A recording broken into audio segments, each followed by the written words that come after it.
When I signed with Roc Nation, the first thing Jay-Z told me to do was get plastic surgery. But I'm not insecure. If I wanted plastic surgery, I would have gotten it myself. It's frustrating how people achieve success and immediately turn around to thank Beyoncé as if she's the only reason for their success. Enough is enough. At this point, I feel like I've become everyone. Even Adele, whose career wouldn't exist if I hadn't introduced her manager, Jonathan Dickens, to the industry, and yet every time B wins an award, she thanks Beyoncé. I was never willing to sell my soul just to push records. I wasn't about to cover myself in blood, swim in black goop, or wear devil horns just to stay relevant. Forget that. Call me a witch. Call me whatever you want. I'll be all of it. Now, with Jay-Z's name coming up in one of Diddy's lawsuits, skeletons are spilling out of the closet. And let me tell you, the truth is finally coming to light. M.I.A. is back, and she's exposing the dark side of Roc Nation. Plastic surgery demands, alleged satanic rituals, and much more. Buckle up because this tea is scorching hot. For context, M.I.A. joined Roc Nation management in May 2012, just before releasing her fourth album, M.I.A. But by December 2013, she announced she was leaving the label. This sudden departure came after Roc Nation pulled a trailer for her documentary, which revealed behind-the-scenes moments leading up to her album's release. Once her relationship with the label soured, M.I.A. made it official with a statement on X, formerly Twitter, saying, "I'm leaving Roc Nation. Thanks to everyone who supported the M.I.A. number sign, M.I.A. LP. Happy New Year."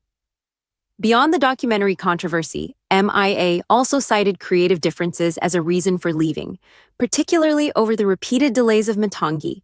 M.I.A. has always been a controversial figure, and her time at Roc Nation was no exception. She once revealed that her label pressured her to take a darker approach to her music, saying, "At the moment, I've been told it's too positive, so we're having a bit of an issue at the label. Like, you need to darken it up a bit. It's like, we just built you up as this public enemy number one, and now you're coming out with all this positive stuff." Even outside of music, M.I.A. found herself embroiled in controversies. One of the most infamous incidents occurred at the 2012 Super Bowl halftime show, when she briefly flashed the middle finger on live TV. This led to a heated legal battle with the NFL, which sued her for violating their pre-show agreement and allegedly tarnishing the league's wholesome image. The lawsuit initially demanded $1.5 million, later escalating to $16.6 million in claimed damages for the exposure she gained from the incident. M.I.A. called the lawsuit completely ridiculous, accusing the NFL of using her as a scapegoat to redefine what was considered offensive in America.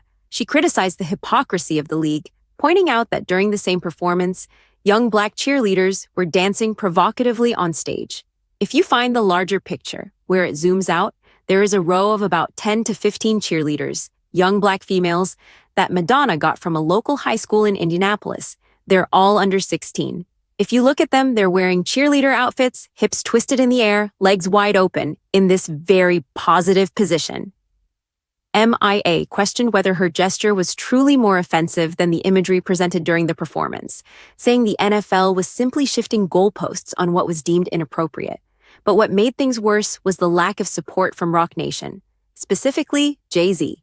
In a 2018 interview with Huck magazine, M.I.A. revealed that instead of backing her, Jay-Z pressured her to accept a deal that would have left her financially ruined. "I was at Roc Nation at the time, and Jay-Z was managing me. The lawsuit was so ridiculous. It proposed that they would keep 100% of my earnings for the rest of my life if I ever earned more than $2 million. Jay-Z was like, "You should sign that." And I was like, "No." After the interview, M.I.A. warned fans to read the article before it got deleted, suggesting Jay-Z had the power to make it disappear. Sure enough, the link to the original story now leads to a "This account has been suspended" message. Beyond the lawsuit, M.I.A. has frequently criticized both Jay-Z and Beyoncé. In one interview, she accused American celebrities of focusing solely on Black Lives Matter while ignoring other humanitarian crises. It's interesting that in America, the problem you're allowed to talk about is BLM. It's not a new thing to me. It's what Lauryn Hill was saying in the 1990s or Public Enemy in the 1980s.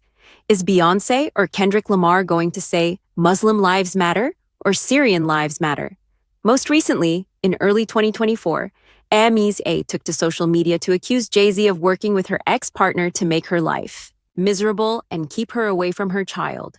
She posted screenshots detailing her struggle to obtain a visa to visit the US, writing in all caps, "Biden won't let me see my child. The longest processing time is meant to be 2 months, and it's already been that. I have to wait till a Republican wins?" Wow. She suggested that her visa troubles stemmed from a petty theft charge from when she was 18 and struggling financially. M.I.A. believes her ongoing custody battle is tied to her outspoken stance on peace in the Middle East. She explained, "I've supported Julian Assange for 14 years and visited the US multiple times. So what changed? This time, I called for a ceasefire and spoke out against ethnic cleansing. Now I'm being forced to choose between my child and standing up for what's right in the eyes of God." She also accused the US government of being indifferent to her child being raised in a family with a history of serious crimes. However, when she voiced her concerns, she claimed she encountered even more obstacles.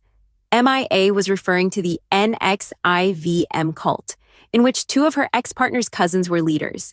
She also recounted her first custody battle in 2013, stating that at the time, she was managed by someone she alleges was paid by the Bronfman family to make her life difficult.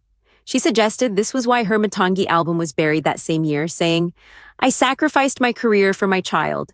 They stole my style and handed it to their industry puppets. They shadow banned me across platforms, but it was worth it to protect him from the madness you're only now starting to understand." M.I.A. went on to claim that the day she was served with legal papers, Roc Nation cut off all communication with her. She alleged that emails she sent to Jay-Z asking for help were erased from her inbox, her home was broken into, her laptop was stolen, and she was essentially trapped in Brooklyn under a legal order preventing her from leaving for 15 years. In another shocking claim, she stated that her son was vaccinated against her wishes by Aurora James, whom she identified as a friend of Beyoncé and Solange. She suggested that this was done deliberately to provoke her, knowing her anti-vaccine stance. Recently, M.I.A. resurfaced with more allegations, revealing that after signing with Roc Nation, Jay-Z told her to get plastic surgery because she wasn't pretty enough. She also accused him of being involved in satanic rituals, stating, "I met Jay-Z and signed to Roc Nation. The first thing he told me was to get plastic surgery. I refused. If I were insecure, I would have done it. But people can thank Beyoncé for that. I was blackballed. Enough is enough. I wasn't about to bathe in blood, cover myself in black goo, wear devil horns, or participate in satanic rituals just to sell records. Fuck like that. I called it out." Many people found it absurd that Jay-Z would suggest plastic surgery for M.I.A., considering her natural beauty. However, her claims of being blackballed by the industry after falling out with the Carters have sparked debate. M.I.A. is not the only one to accuse Jay-Z of sinister practices. Former NFL player Larry Johnson, once a close associate, said he started piecing things together after their fallout. He claimed, "Jay and Beyoncé are deep into Satanism. They don't serve the same Most High God that I do. That makes us enemies. I used to be caught up in materialism and partying, but now I see things differently. Jay-Z's allegiance is not to God, and we all know who rules this realm." Beyoncé, too, has long been the subject of speculation regarding ritualistic practices. So when M.I.A. spoke about being asked to take part in blood rituals, many weren't surprised. One major consequence of her conflict with the Carters was being blacklisted in the industry. Like other artists who have clashed with them, she was labeled difficult to work with. Some have even dismissed her as a conspiracy theorist or suggested she struggles with mental health issues. Many believe that once you go against the Carters, your career is effectively over, and M.I.A. might be one of their casualties. However, some argue that M.I.A. sabotaged her own career. Do you think her association with Jay-Z was her downfall? Or was she deliberately pushed out of the industry? Share your thoughts below.